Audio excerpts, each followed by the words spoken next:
is in the middle of one of his regular night jogs through the park. He loves running through this park at night. It's dark, the air is cool, and the sounds of the city that surround the park disappear, offering peace, quiet, and a small reprieve from the busy world. He jogs along a path that winds through the park and starts upon a section that is surrounded on both sides by tall trees. He follows the path around a sharp bend and is stopped in his tracks. Standing there, in the middle of the track, is a figure. It has its back to him and isn't moving. He's tall and so uniformly black that he almost disappears into the night. Whoever or whatever this is, he's scared of it. But the creature doesn't move, and neither does he. He's frozen, unsure of what to do, when the creature suddenly turns his head towards him, revealing a pair of bright, glowing eyes. The runner is so terrified he can't even scream. He falls and crawls backwards in the dirt, trying to get away from the creature. The creature turns its body towards him and begins stepping forward. The runner scrambles to his feet and runs. He's sprinting as hard and as fast as he can, adrenaline pumping, heart pounding, trying to put as much distance as he can between himself and that thing. His muscles burn, his lungs ache, but he can't stop. Finally, he's back at his house. He bursts through the door, locking and bolting it behind him. His girlfriend is reading on the couch and doesn't understand what's going on. After struggling to catch his breath, he tries to explain what he saw on the path, but his girlfriend just laughs. A giant man with glowing eyes. He was just seeing things in the dark. It was probably a dog, nothing that would justify the panic he was now in. The next day, he's left wondering if he really was mistaken. Those piercing, glowing eyes are burned into his mind, though. Maybe his girlfriend was right, and it really was just a dog. Yes, that must be it. His mind was just playing tricks on him in the dark. Even so, he's going to stick to running inside, at least for a little while. But he soon finds that he's having a hard time. He notices that he's running out of breath much quicker than normal. Is he coming down with something? He doesn't feel sick, but then why is he suddenly so weak? 2 weeks have passed since he saw something in the park. No one he brought it up to, not his friends, not his co-workers, have ever heard of such a thing. And no one seemed like they believed him either. At this point, he is feeling sure that he really did imagine it, but he can't get that image of whatever it was out of his head. He can't keep running on a treadmill forever, though. He misses his night runs. It's time to get over his fear. He's running through the park again, enjoying the silence and the light breeze on his skin. He continues down the path, acutely aware that he's getting closer and closer to the spot where he saw that thing before. He can't stop, though. He has to prove to everyone that he's not afraid. He has to prove it to himself. He reaches the part of the path that runs through the tall trees. Just like before, the sounds of the city melt away, the only sound coming from his steady, heavy breathing. He follows the winding path and feels his heart starting to race, but he has to keep going. He rounds the same corner, and nothing is there. He slows to a stop. Of course nothing is here. Nothing ever was. He really did imagine it. Or did he? Buongiorno. Today's file comes from the Italian branch of the SCP Foundation, SCP-015-IT, also known as the Boogeyman. SCP-015-IT is a humanoid entity that stands just under 2 meters tall. Its body is devoid of any hair, and its dark, black skin absorbs 98% of all light, making it virtually invisible in low light. Its head lacks a nose or ears, but these missing features are hardly noticed, because if you see 015-IT, its eyes are what demand all of your attention. While the Boogeyman's skin is completely black, its eyes contain light-producing organs on the irises, causing them to glow in the dark, like a deep-sea predator. Its mouth contains 8 pointed teeth on both the upper and lower jaws, and a long 28-centimeter forked tongue. The 2 tips of its tongue each have a hollow, needle-like organ that leads straight into its esophagus. More on what it does with that specialized biological feature soon. Physically, SCP-015-IT is rather slight, but it is surprisingly strong and easily able to overpower an adult human. Its skinny arms are much longer than an average human's, and each of its 4 fingers ends in a razor-sharp claw. It has also been shown to be quite resistant to physical injuries and possesses the ability to heal wounds and damage to internal organs at a hyper-accelerated rate. SCP-015-IT is primarily active at night, which is unsurprising given its skin's natural camouflage in the dark. The boogeyman hunts mammals, with humans being its preferred prey, but it does not feed on flesh.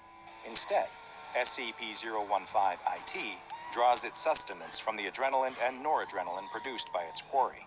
Adrenaline and noradrenaline are chemicals the body produces to increase heart rate, blood flow, and provide more energy to the muscles in moments of stress, or in the case of SCP-015-IT, extreme fear. And it has developed a hunting method to cause this exact reaction in humans.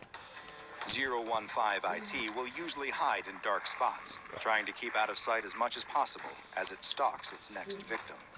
If it has been able to remain unseen, it will wait for a moment when its prey has become distracted, so it can silently approach them.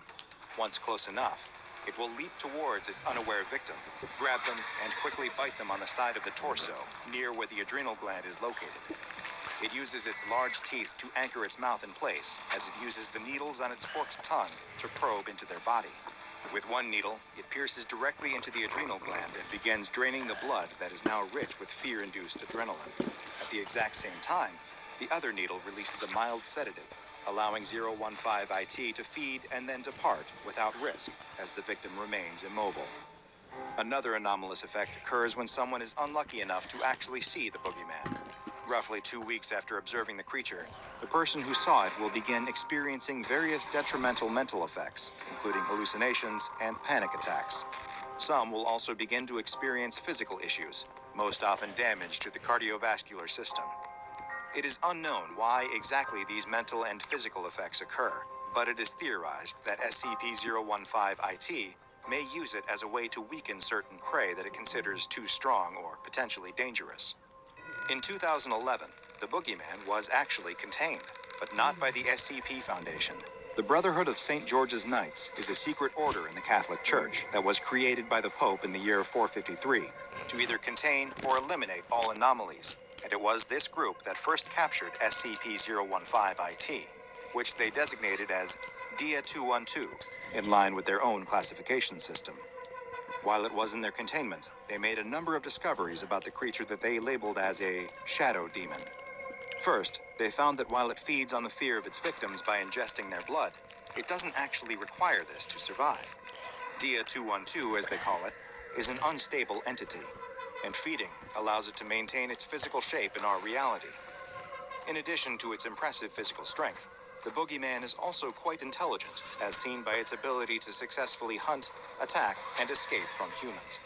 Strangely, it also appears to be resistant to weapons which have been blessed, causing only a fraction of the physical damage that they should when compared to a similar, non-holy version.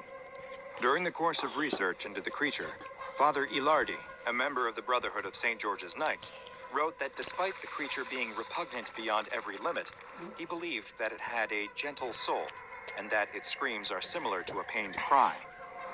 He postulated that SCP-015-IT may have even once been a human before some dark force transformed it into the monster that it had become. He decided that it was his mission to find a way to communicate with the creature, and one day, bring it back into the light and love of his God. Father Ilardi was making good progress with the creature, and it seemed like it was even growing fond of him and his disciples. But his advances were halted when they were attacked by a group of soldiers from the Fascist Council of the Occult, a terrorist group that seeks to use anomalies as weapons in their quest to disrupt the social order. In the attack, several of the Brotherhood were killed, and in the commotion, SCP-015-IT escaped. Following this, reports soon began to come from the province of Caserta that described what sounded like vampire attacks. A mobile task force was sent to the area, and while 015-IT was initially able to make use of its various physical abilities to evade and escape capture, it was eventually shot with a transmitter that allowed it to be tracked. The Italian mobile task force was able to surround the creature, but fearing being contained again, it responded with a level of violence that it had not been thought capable of.